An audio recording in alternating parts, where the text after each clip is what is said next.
Hi, Chris Sauer. Hi, Kate Johnson. Nice to meet you. Nice to meet you, Kate. Chris, please tell me a little bit about yourself. Well, I'm currently finishing my Master's of Education program at Lake Erie College and working on transitioning from a Northeastern Ohioaner to being a member of the Jacksonville area community. Why the move? Well, my wife's job is moving down south, and I'm coming along with her. It's very noble and admirable about you at the same time. Mm-hmm. How did you hear about the position open with our company here at REI? Well, when I thought about the opportunity of changing locations and moving from one physical location to another, I thought about making a career move as well. And I was starting with my main interests and passions. And I love being outside, I love doing outdoor activities, and I love working with people.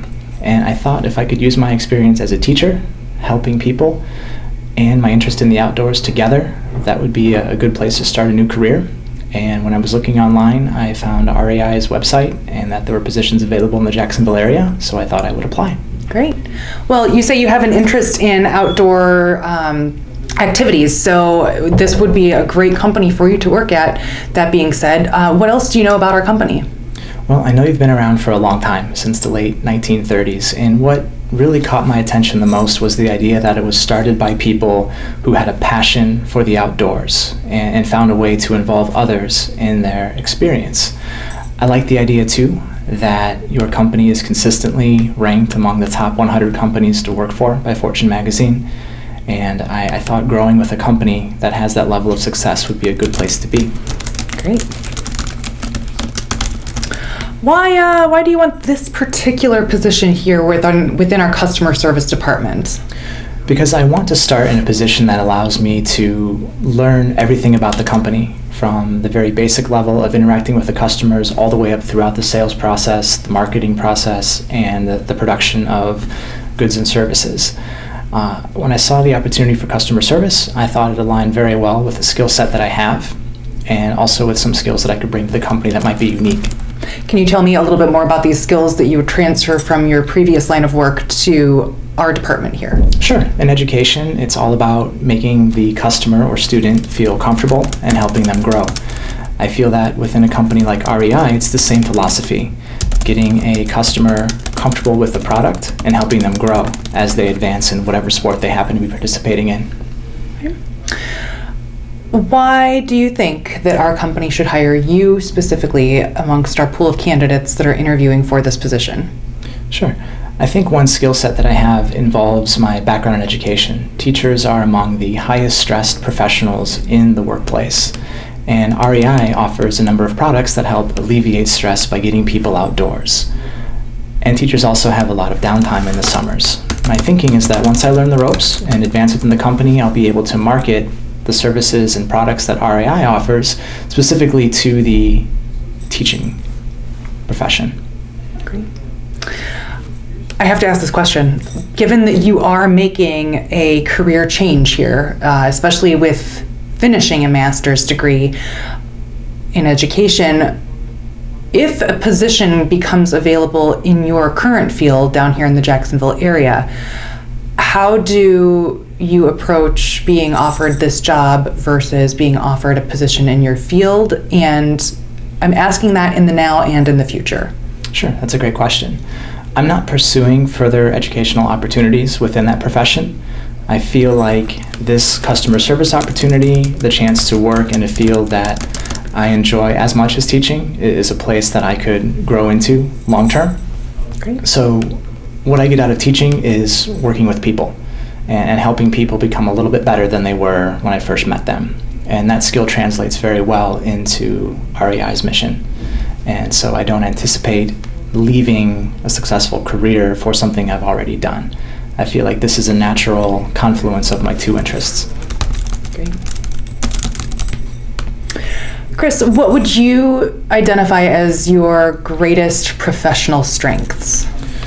Well, I think patience is probably my greatest strength. That translates across the careers. Being able to listen to a student or customer's difficulty and help them overcome that difficulty with patience and compassion is my greatest strength.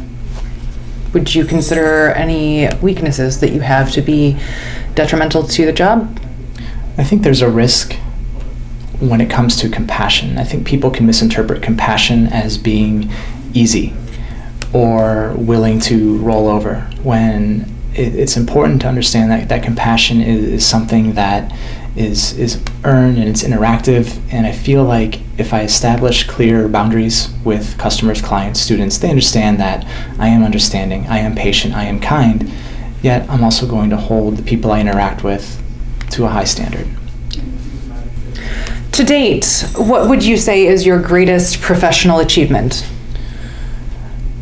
Personally, becoming a teacher, earning a master's degree, those have all been wonderful experiences for me. But the greatest achievement would have to be working with young people and helping them get a little bit better at communicating with the world around them. Chris, can you tell me about a challenge or a conflict that you've faced in the workplace and how you would deal with it? Sure. Within the education profession, there are challenges every day. You're dealing with hundreds of different personalities and interests and levels of enthusiasm. So being able to engage students with content in an enriching way is part of overcoming a conflict or difficulty. I think building professional relationships is another way to deal with conflicts, understanding where people come from. Prior to teaching, I was involved with a photography company, photographing events like weddings and bar mitzvahs and very, very important events in people's lives. And a lot of times conflicts would arise. So again, just like in teaching, overcoming those conflicts with patience and listening to the client or customer's needs is very important.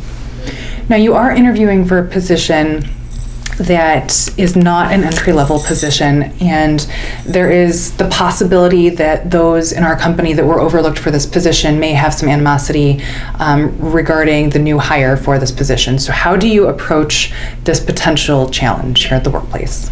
The important thing is to listen to the people around me and understand that I am a newcomer and that they know more about the work environment than I will coming in. I think because I have a friendly demeanor and I'm not confrontational when meeting new people, that in time we'll have a chance to earn each other's mutual respect and understand that we both want the same thing, the company to grow and us to grow within the company. Where do you see yourself in 5 years, specifically within our company? Hopefully I'll be able to develop a market that allows me to interact with people within the teaching profession and grow our brand using that market as a target client base. That's great.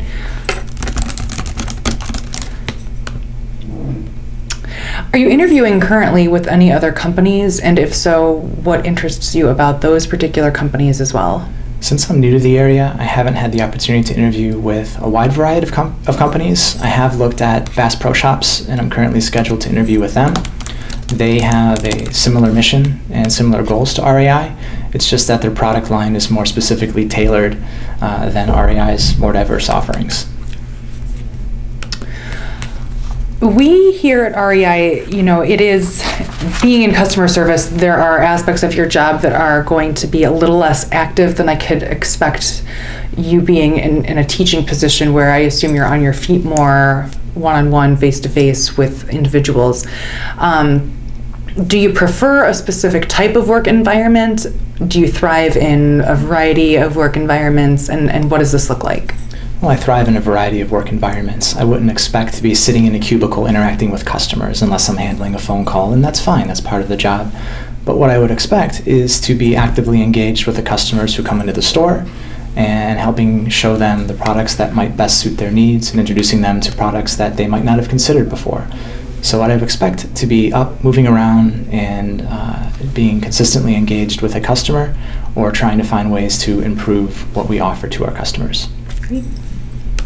Can you describe a time for me ever that you may have disagreed on a decision that was made for you and staff members at work, and how did you deal with this? Sure. Within the field of education, there are new initiatives being rolled out all the time. And sometimes those initiatives get mandated. You have to teach this way, this many times a week. And when something like that happens, I think it's important to go back to what you know about your profession or your skill set and be able to provide research that supports why you do what you do. And I think when faced with a difficulty, again, it's important to do what the boss says, and it's important to also advocate for what might be best for the customer or student. All right, we're going to move on to some cognitive behavioral questions, and basically these questions are designed, they're not necessarily about your past, your experience, they're sort of out of the box questions, and so just do your best at answering them as we go through this. So if you were an animal, what would you be and why? That's a tough question. I think, considering the traits of my dog, if I had to be an animal, I would certainly want to be a domesticated dog. They just have that ability to love unconditionally. They're intensely loyal, and they just provide so many benefits to people. And that's something I like to do in my life as a human too. Great. The next question, how many tennis balls can you fit into a limousine? Tennis balls in a limousine. Well, I guess to effectively answer that question, I would need some help. I would need to know what type of limousine, because if we're talking about a stretch SUV, that's a much larger volume than a smaller limousine. Are we talking 2-door, 4-door? I also don't know what's in the limousine already. Are there people in there, or is it empty? Once I had those questions answered, I would have to do some calculations about the size of a tennis ball, how much area or how much volume it takes up, calculate the inside of the limousine, and then make sure the math works out. I could get that answer to you. I just can't do it off the top of my head. Great. Let me ask this final question. Do you have any questions for us? Well, I mentioned a couple times about being interested in helping grow a market for REI. I'm just curious, as a new employee or someone starting out on the lower level, how open is upper management to hearing the ideas of an employee? We do try to have monthly meetings where we meet with a variety of employees at random. So these aren't things that are necessarily scheduled regularly. They're very semi-annual. They're very informal. We do like to hear our employees' opinions about our products especially, and about marketing. One thing that we don't necessarily do is the lower level positions that are dealing maybe with collections or the intake and distribution of customer service calls. We don't necessarily talk to that group of employees very often, but I'd be very interested to hear your opinions on that, should you be hired for the position, and maybe ways that we could do better as well by reaching a larger group of our employees to benefit our company. Okay, and then last question from me. What, from your perspective, is the best part about working for REI?